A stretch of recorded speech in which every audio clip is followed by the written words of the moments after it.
Então, eu vou comentar e vou mostrar para vocês aqui, tá? Na tela, a questão do Simple Present. Então, gente, o que é o Simple Present? Vamos lá. Simple Present é um tempo verbal, tá bom? Eu traduzo o Simple Present, ele pode ser chamado também de Present Simple. Eu traduzo o Simple Present para o português como presente simples. Ou seja, ele é o presente simples, o tempo verbal do português, tá? No presente. Nós estudamos, antes de fazer esse estudo sobre o Simple Present, nós estudamos sobre os personal pronouns, que são os pronomes pessoais, certo? Estudamos os pronomes pessoais, que no inglês são os personal pronouns, tá? Então, nós temos aqui os personal pronouns, certo? Muito bem. Os pronomes pessoais em português, tá? É o eu,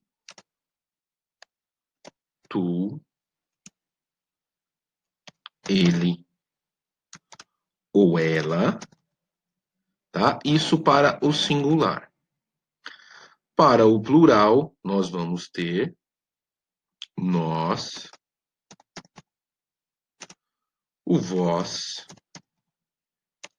e eles ou elas. Isso aqui nós estudamos, tá bom? E vocês aprenderam. Lembrando que no português corriqueiro, coloquial, nós usamos vocês, né? Não usamos vós. E no tu, nós usamos você, tá bom? Muito bem. Ops, você.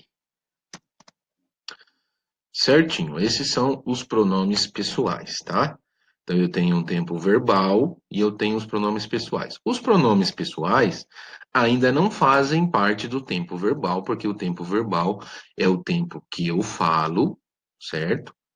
Com relação ao verbo, os pronomes pessoais, eles são também conhecidos como pronomes sujeitos. E aí você tem que entender um outro conceito, tá bom? Dentro de uma frase, dentro de uma oração, existe um sujeito. Quem é o sujeito? Quem pratica a ação. Qual ação? A ação que é o verbo, tá? O verbo é uma ação. Todo verbo é uma ação, toda ação é um verbo, tá? Então, dentro da língua, pensando na gramática, o que representa a ação é o verbo, tá bom? Então, esses pronomes aqui, eles representam as pessoas do discurso, por isso que são chamados de pronomes pessoais.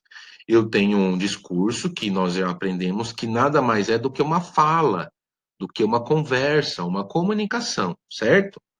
Então, esses pronomes, eles vão representar essas pessoas, certo?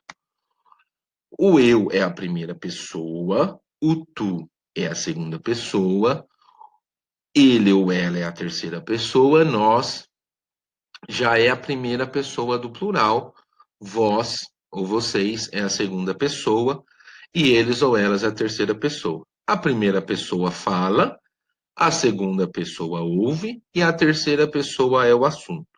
Por exemplo, nesse vídeo, quem está falando sou eu, olha aqui, eu, é a primeira pessoa, tá bom? Primeira pessoa sou eu. Quem está ouvindo é você. Você que está assistindo esse vídeo, você é a segunda pessoa, você está ouvindo, tu, certo? E ele ou ela é a terceira pessoa. Qual seria a terceira pessoa? Aqui no caso, a terceira pessoa é este vídeo, é esta aula, é o assunto da aula, é o simple present, tá? Ele, o tempo verbal, tá bom? Ela, a aula. E aí nós temos o plural, tá? Por exemplo, se tivessem duas pessoas comigo aqui, dois professores gravando este vídeo, seríamos nós, os professores. Se você estiver assistindo esse vídeo com mais de uma pessoa, então vocês aí que estão me assistindo, tá bom? Seriam a segunda pessoa. E eles ou elas, se eu estivesse falando, por exemplo, de duas ou três coisas, de duas ou três pessoas. Então, eu estou falando de mais de uma coisa, tá? Então, seria o plural, tá bom? Lembrando que isso aqui nós já estudamos e já aprendemos, tá? No inglês, você vai entender que o eu é representado por I. Então, eu em inglês, I, tá? A letra I, mas ela é lida de outra maneira, tá? You é tu, você. Ele vai ser he. Ela vai ser she, tá? E aí, no inglês, eu vou ter um outro conceito para a terceira pessoa, que é o it, tá? Quem assistiu aquele filme de terror que saiu, It, a coisa, né, que é esse it aqui, vai entender que o it no inglês ele se refere a uma coisa, não pode ser uma pessoa. Se eu estiver falando, por exemplo, do meu amigo, não posso usar o it, eu vou usar o he. Se eu estiver falando para você da minha amiga, não vou usar o it, vou usar o she, tá? O it é para coisas, o celular, o computador, o tempo verbal. O tempo verbal é uma coisa, né? It, tá? It is not so difficult. Isso é não tão difícil. Ele, o tempo verbal não é tão difícil, tá bom? Então você tem aí um elemento novo do português que é um pronome neutro, que não se refere nem a ele nem a ela pessoa, mas a ele ou ela coisas e animais, tá? O cachorro, it, tá? It is a dog, né? Então eu traduzo muito no português como isso, né? Isso, tá bom? No plural, o nós em inglês é we, tá? Lembrando que o inglês é uma língua diferente, então você lê de maneira diferente, né? Então, esse E, repare que ele está tendo o som de I, o I, tá bom? O vocês, o vós, no inglês, ele é o you, o mesmo do singular.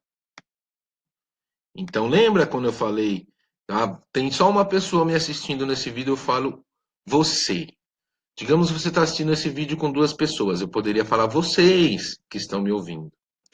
No inglês, eu usaria a mesma palavra, ou seja, o mesmo pronome, you, tá bom? Seja se tivesse uma pessoa, seja se tivessem duas.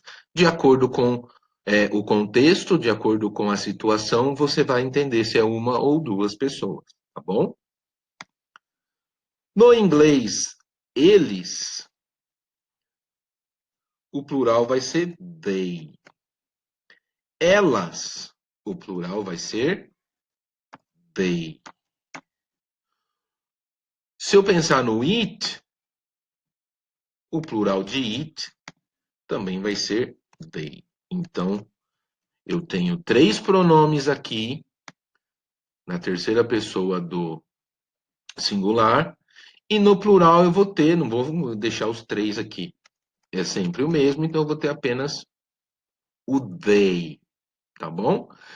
Isso é o que nós aprendemos já. Eu estou fazendo aqui uma revisão com você, certo? Estamos fazendo uma revisão. Os pronomes pessoais são escritos em inglês como personal pronouns. Pessoal, isso não é tão difícil, mas também não é tão fácil. Então é bom você pegar um caderno, você anotar, né? Você escrever, você tem dúvida, você escreve do seu jeito para você entender. Ah, digamos que, mas isso eu já sei, professor. Se você já sabe, faz de novo, tá? O inglês ou outra língua estrangeira que nós aprendemos, né? A gente não fala todo dia como o português, a gente não pratica toda hora. Tá? Então sempre faz de novo, traduz de novo, repete, tá? Até que uma hora isso vai fazer parte da sua vida, tá bom? Você vai assimilar isso.